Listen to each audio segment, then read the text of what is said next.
Musolihat. Asyhadu an la ilaha illallah wahdahu la syarikalah wa asyhadu anna Muhammadan abduhu wa rasuluhu la nabiyya ba'dah. Allahumma salli wa sallim wa barik ala nabiyina Muhammadin wa ala alihi wa ashabihi wa man tabi'ahum bi ihsanin ila yaumiddin, amma ba'd. Jemaah semoga senantiasa dirahmati oleh Allah Subhanahu wa taala. Bersyukur kita kepada Allah Azza wa Jalla, yang mana Allah masih memberikan limpahan nikmatnya begitu banyak kepada kita. Semoga salam dan salawat senantiasa tetap tercurahkan kepada junjungan Nabi besar kita, Nabi Muhammad sallallahu alaihi wasallam. Jemaah yang semoga senantiasa dirahmati oleh Allah Subhanahu wa taala. Sekarang kita berada di penghujung bulan Sya'ban. Tanggal berapa sekarang? 23 ya? 23 Sya'ban ya? Berarti insyaallah pekan depan kita sudah berpuasa. Bismillah, Allahumma balighna fi Ramadan. Nah, maka kajian selama bulan Ramadan kita akan membahas tentang masalah tarhib Ramadan. Artinya adalah kajian yang membicarakan tentang seputar motivasi untuk beramal di bulan Ramadan. Tentu saja di bulan yang lain juga. Ya, yaitu kita mengkaji kitab ya sebagaimana telah kami sampaikan kemarin, yaitu Wasful Jannati wan Nari min Sahihi As-Sunnati wal Akhbar.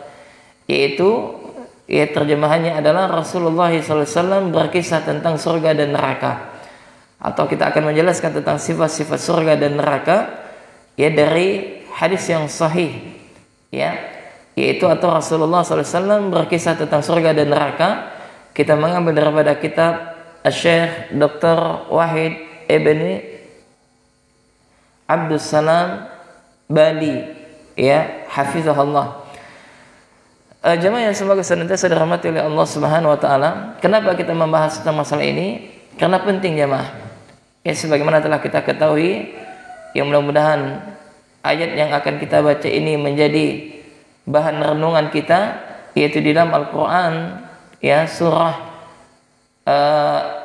Ali Imran ayat 185, yang mana Allah Subhanahu wa taala berfirman, kullu nafsin za'iqatul maut. Setiap yang bernyawa pasti akan mati.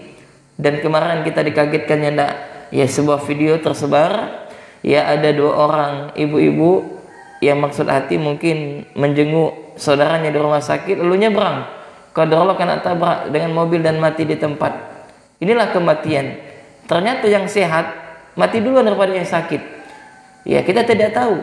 Ya, dan kemarin juga di Lirang ya, di dekat Pasar Panjang ada seorang bapak-bapak usia 60 tahun kena tabrak juga dengan mobil, lagi apalagi jualan.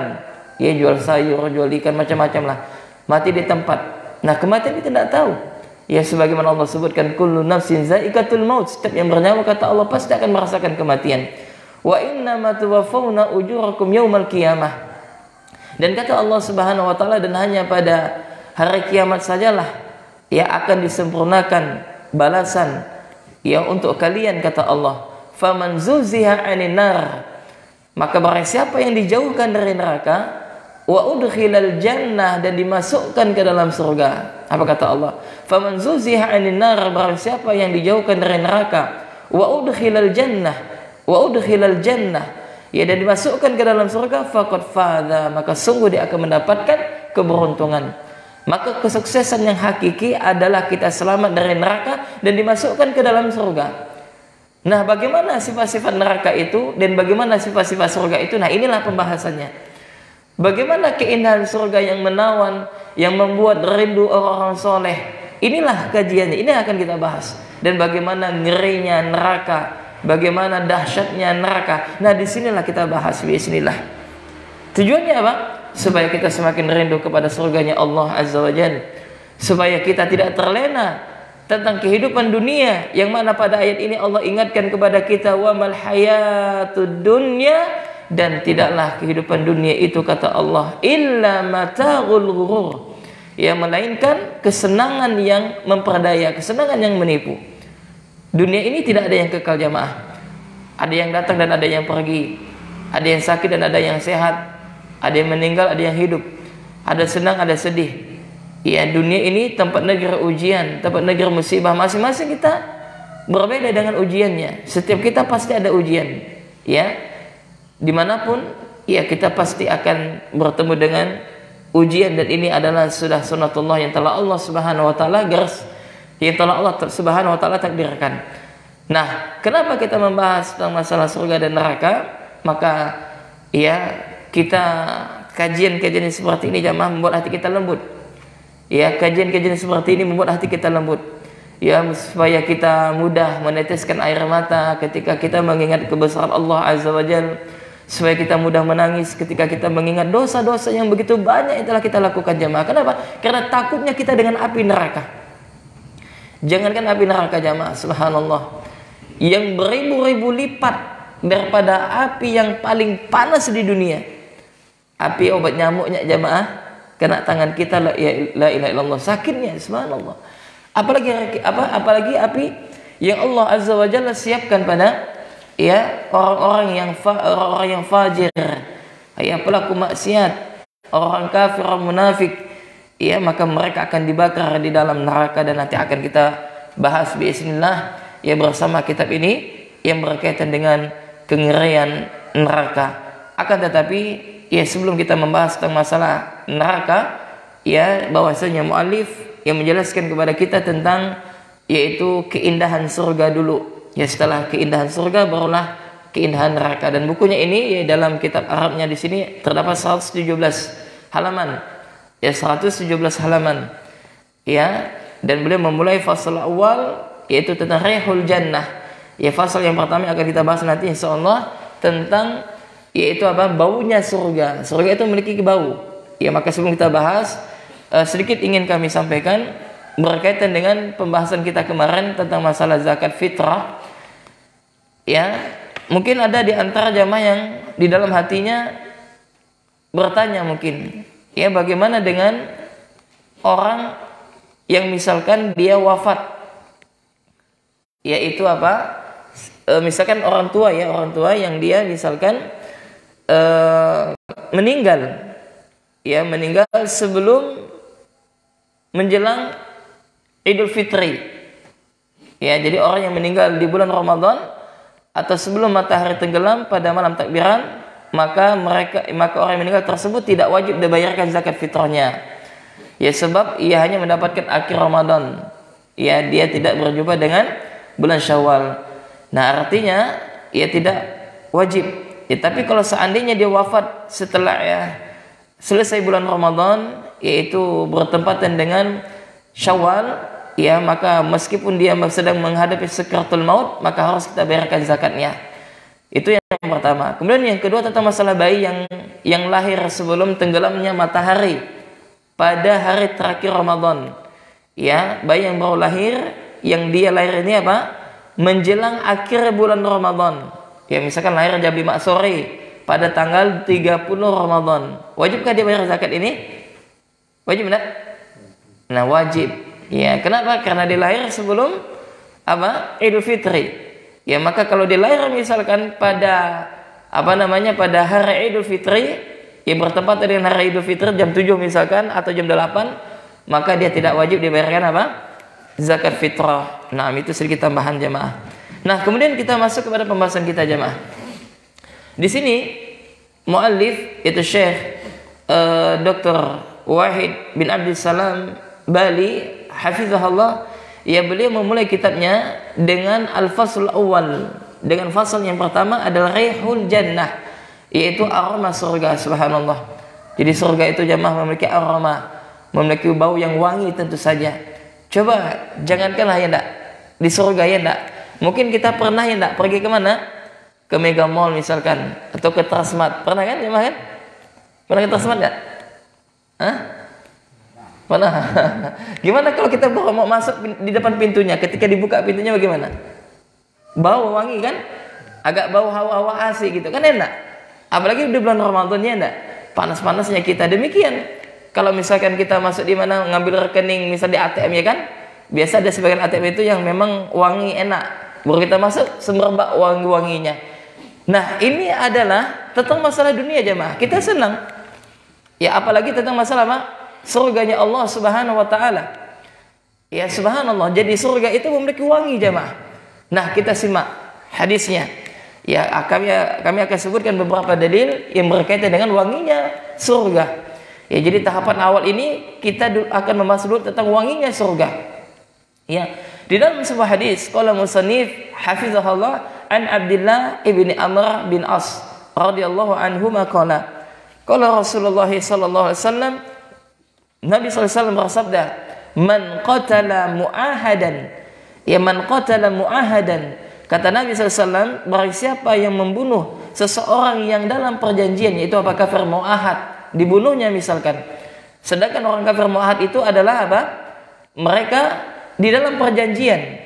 Ya, bayangkan jemaah, membunuh seorang kafir yang mu'ahad, yang ada ikatan perjanjian, ini dosa jemaah.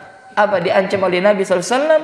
Kata Nabi sallallahu alaihi wasallam, lam yarih ya raihatal jannah, maka dia, kata Nabi, tidak akan mencium wanginya surga.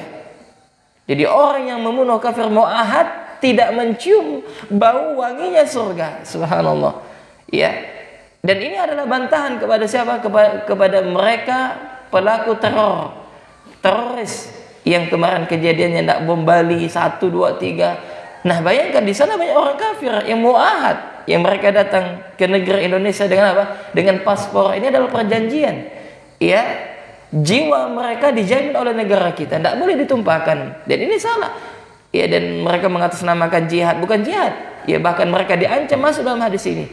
Ya, kata Nabi sallallahu alaihi wasallam, man qatala mu'ahadan, barang siapa yang membunuh orang yang kafir mu'ahad, yang terikat perjanjian, ya lam ya yarih raihatal jannah, maka dia tidak akan mencium wanginya surga, tidak akan mencium bau aromanya surga. Kemudian kata Nabi sallallahu alaihi wasallam, wa inna rihaha tujadu min masirati arba'ina aman. Subhanallah.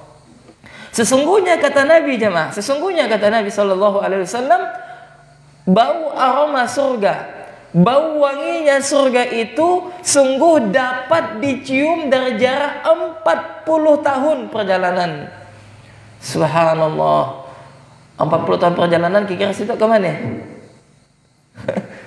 Hah? Mana mungkin?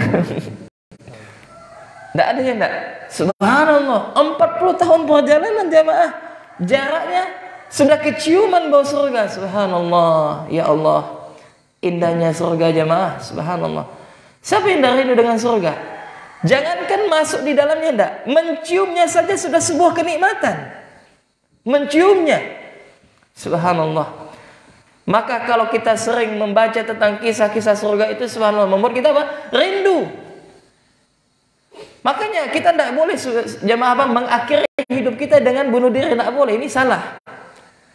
Dan kata para ulama salaf, kalaulah boleh mengakhiri kehidupan dengan bunuh diri, mungkin mereka banyak bunuh diri. Kenapa? Karena besarnya ujian fitnah dunia besar. Betapa banyak orang yang dulunya dia istiqomah, sekarang tidak lagi istiqomah. Betapa banyak orang yang dulu mungkin dia berjenggot, pakaian penampilan syar'i, rajin datang ke majelis kajian, tapi sekarang apa? Kini sudah tidak ada lagi. Apa? Fitnah jemaah. Dan fitnah itu banyak. Maka kata para ulama mengatakan fitnah itu ada dua. Yang dua inilah yang bisa menghancurkan agama seseorang. Apa dia? Apa dua fitnah yang paling besar di antara dua ini? Apa yang pertama? Nah, fitnah syahwat. Subhanallah, syahwat jemaah. Yang kedua apa? Syubhat. Bayangkan, fitnah syahwat dan syubhat ini amat besar. Yang mana apalagi ditambah apa lagi? Sudah ada fitnah syahwat, fitnah syubhat, ditambah ada apa lagi? Ditambah apa lagi? Hah? Ada satu lagi musuh kita yang tak kelihatan. Apa? Setan. Iblis, setan. Subhanallah, dia musuh kita. Yang dia nampak melihat kita sedangkan kita tak tampak. Dan Allah Subhanahu wa taala memberikan leluasa kepada mereka untuk apa? Menggoda hamba-hambanya. Subhanallah. Berat jemaah. Maka di jalan-jalan istiqomah ini berat, apalagi di akhir zaman. Yang benar dikatakan salah, yang salah dikatakan benar. Orang yang jujur dikhianati, orang yang berkhianat ya dimuliakan. ya, yang mana sekarang kebenaran dikaburkan, ya kecuali mereka yang berilmu. Nah inilah kita hidup di zaman ini, apalagi generasi anak kita, subhanallah. Maka mendidik anak di zaman ini tentu saja berat, banyak tantangan, banyak rintangan. Dan Anda wahai para ayah, Anda wahai para bunda, Anda wahai para suami, Anda wahai para istri, maka tidak ada jalan keselamatan kecuali kita kembali kepada ilmu. Ilmu inilah yang akan menuntun kita kepada cahaya ilahi, yaitu kepada jalan Allah Subhanahu wa taala. Dengan ilmu inilah kita akan sampai ke surganya Allah Subhanahu wa taala. Bagaimana mungkin kita akan bisa selamat dari fitnah syahwat dan fitnah syubhat dan tipu daya syaitan melainkan dengan ilmu? Maka ada satu kitab yang sangat bagus jemaah, namanya adalah kitab Talbis Iblis yang ditulis oleh Al-Imam Ibnu Jauzi. Jadi sejatinya kitab itu adalah bantahan kepada orang sufi. Ya, kitab itu yang ditulis oleh Al-Imam Ibnu Jauzi adalah bantahan kepada kaum sufi yang beragama yang menyesatkan tersebut. Nah, belum memasukkan bantahan dalam buku beliau tersebut dan belum menyebutkan tentang jerat-jerat syaitan, jerat-jerat iblis. Maka jerat-jerat iblis yang pertama kali yang dia lancarkan kepada manusia adalah apa? Membuat manusia itu apa? Berpaling dari ilmu. Ini talbis iblis jamaah. Ya, yang pertama kali dia membuat manusia itu adalah bagaimana manusia ini apa? Jauh dari majelis ilmu, jauh dari belajar, sibuk tentang masalah urusan dunia, lupa tentang kehidupan akhirat. Kita lihat di zaman ini ya enggak? Betapa banyak manusia meninggalkan majelis ilmu. Coba lihat antara konser dan majelis ilmu, banyak yang mana didatangi? Hah? Konser, acara-acara lihat. Misalnya apa, lomba perahu, apalagi lomba-lomba ini misalnya banyak mana? Banyak mereka datang. Ketika kajian majelis ilmu, subhanallah, mereka tidak pernah datang. Padahal ilmu yang kita kaji setiap hari pada salat subuh ini adalah kebutuhan rohani kita. Maka Imam Ahmad mengatakan al-ilmu, sesungguhnya ilmu itu sangat dibutuhkan, melebihi kebutuhan daripada makan dan minum. Kenapa? Karena makan dan minum itu dibutuhkan dalam sehari berapa? 2-3 kali. Ya, sedangkan ilmu dibutuhkan setiap hembusan nafas. Subhanallah jemaah. Maka tidak ada yang bisa selamat daripada fitnah syahwat dan syubhat kecuali ilmu dan amal. Ilmu dan amal. Maka ya seyogyanya bagi kita semangatlah untuk belajar minimal, yaitu apa? Dalam tak bisa setiap apa namanya? Minimal satu pekan satu kali. Ya makanya adanya khutbah Jumat ya enggak? Kenapa hikmahnya adanya khutbah Jumat? Karena para ulama mengatakan inti daripada khutbah Jumat itu apa? Inti pada hari Jumat itu adalah khutbah Jumat. Inti daripada salat Jumat itu adalah khutbah Jumat. Yang mana apa? Manusia mendengarkan khutbah Jumat. Nah, kalau Anda menjadi khotib, maka sampaikan doa sepanjang-panjang. 1 hadis, 2 hadis, yang penting apa? Mengena tentang masyarakat kita. Tentang apa misalkan? Tentang sholat, tentang riba, tentang zina. Sampaikan. Nah, ini penting. Tidak usah tentang permasalahan-permasalahan apa yang mereka buat bingung. Ya, ada sebagian juga khotib, masya Allah, kalau ngomong tuh lama sekali. Ya, tapi apa? Tidak tahu apa inti yang disampaikan itu, tak tahu. Ya, dan bahkan ada sampai 40 menit, 45 menit, panjang sekali. Ya, dan ada yang tanpa mempersiapkan. Ya, maka kita sebenarnya tidak usah panjang-panjang. 1-2 hadis cukup, yang penting apa? Mengena. Nah, inilah momentum yang mudah-mudahan dengan dia hadir pada khutbah Jumat tersebut, hatinya tergerak. Nah inilah, ya kenapa banyak sekarang mungkin ya para jamaah itu apa? Hanya sekedar mendengarkan, tidak merasuk dalam hati. Ya mungkin tadi salah satu sebabnya adalah mungkin hanya sekedar menyampaikan, tidak menguasai. Ya atau misalkan hanya sekedar baca teks. Ya biasanya khutbah Jumat di kampung-kampung seperti itu. Udahlah tua, ya khutbah pakai teks pula. Nah bagi Anda yang pengurus masjid, cobalah undang yang muda-muda. Ya yang berilmu, ya tidak mesti para ustaz. Karena siapapun bisa berkhutbah Jumat itu asalkan apa? Memiliki kemampuan, keberanian menyampaikan. Ya tidak mesti. Ya berbeda di sini letak berbeda ulama dan mereka yang pandai berbicara di atas mimbar atau yang semisalnya. Ya kita kembali kepada pembahasan kita jamaah. Jadi surga itu apa? Memiliki bau jamaah. Ya memiliki bau. Ya apa bau surga? Ya wangi. Intinya adalah wangi. Ya jadi berdasarkan dengan hadis ini maka faedahnya adalah para ulama menyebutkan yang pertama, tidak bolehnya membunuh jiwa orang kafir yang muahad, ya kafir yang mendapatkan perjanjian. Kemudian yang kedua bahwasanya mereka diancam dengan apa? dengan tidak mencium baunya surga. Kemudian surga itu memiliki aroma yang wangi dan dapat mencium bau surga itu berapa? Dengan jarak 40 tahun perjalanan. Subhanallah. Nah, demikian kajian kita pada perdana ini, dan insyaallah besok kita akan lanjutkan, yaitu pertemuan yang kedua dengan pintu-pintu surga. Jadi ternyata surga itu ada pintu, jamaah. Jadi surga itu ada pintu, masya Allah ya. Jadi sebelum masuk surga itu nanti ada pintu. Ya, nah nanti akan kita sebutkan bagaimana pintu surga tersebut dan bagaimana ciri-cirinya, insyaallah akan kita sebutkan pada pertemuan yang kedua bismillah. Kita cukupkan sampai di sini. Subhanakallahumma wa bihamdik, asyhadu an la ilaha illa anta, astaghfiruka wa atubu ilaik. Assalamualaikum warahmatullahi wabarakatuh.